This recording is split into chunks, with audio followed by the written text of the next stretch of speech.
मेरे दोस्त मेरे साथी अस्सलाम वालेकुम। उम्मीद है कि आप बखैर हैं। मैं भी आफियत से हूँ। इतवार की छुट्टी आराम से गुजरी। आज मैं आपको बात सुनाता हूँ कि हम लोग गुनाह करते हैं तो छुप के करते हैं, कोई देख न ले, कोई सुन न ले। किसी इबादत को करते हैं तो दिखा के करते हैं कि लोग तारीफ़ करें, वाह वाह करें। लेकिन अल्लाह के रसूल सल्लल्लाहु अलैहि वसल्लम की एक हदीस है, क़ल्बन हदीस है कि एक पत्थर के एक बड़े चट्टान के अंदर, जिसमें ना कोई दरवाज़ा हो, ना कोई खिड़की हो, और तुम कोई गुनाह करो या तुम कोई इबादत करो, ऐसा कोई अमल करो जो लोगों को दिखे नहीं, लेकिन एक वक्त आता है कि उस अमल को सारे जहां वालों के सामने अल्लाह खोल देते हैं। अगर गुनाह कर रहे हो तो उस गुनाह को पूरी दुनिया जान जाती है। अगर कोई नेक अमल कर रहे हो तो उस गुनाह को पूरी दुनिया जान जाती है।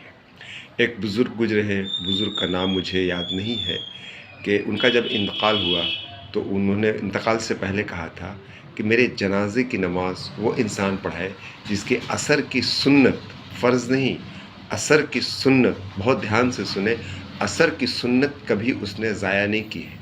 असर की सुन्नत गैर मुक़द्दा है, ना पढ़ेंगे तो गुनाह नहीं है और पढ़ेंगे तो सवाब है। सिर्फ असर की सुन्नत।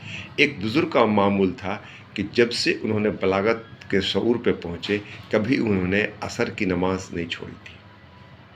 और वो बुज़ुर्ग थे ग़ालिबन औरंगज़ेब रहमतुल्लाह अलैह, औरंगज़ेब आलमगीर रहमतुल्लाह अलैह।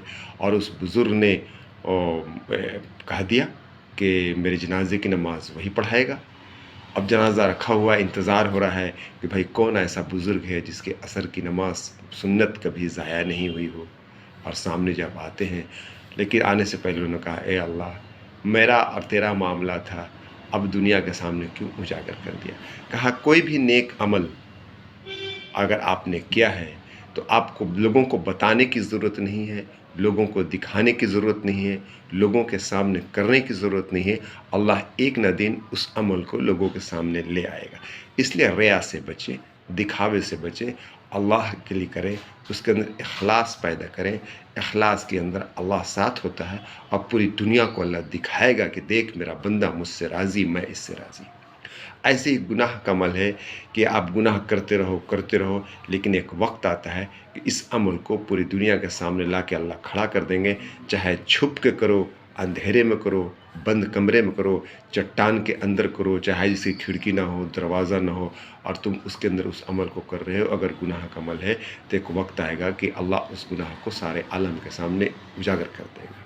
इसलिए हम बचें, गुनाह करने से बचें, अल्लाह से अपने लिए पनाह मांगे कि अल्लाह मुझे गुनाह से पनाह दे, अल्लाह इस बुरे अमल से पनाह दे, अल्लाह तेरे बस में है कि मैं इस बुरे अमल से पनाह ले लूँ। अल्लाह हमें भी पनाह दे, मेरे साथियों को, मेरे दोस्तों को और तमाम इंसानियत को बुरे अमाल से बचने की तौफीक दे, नेक अमल को खालिस तेरे लिए करने की तौफीक अता फरमा। अल्लाह करे हमें इस पर अमल की तौफीक अल्लाह अता करे।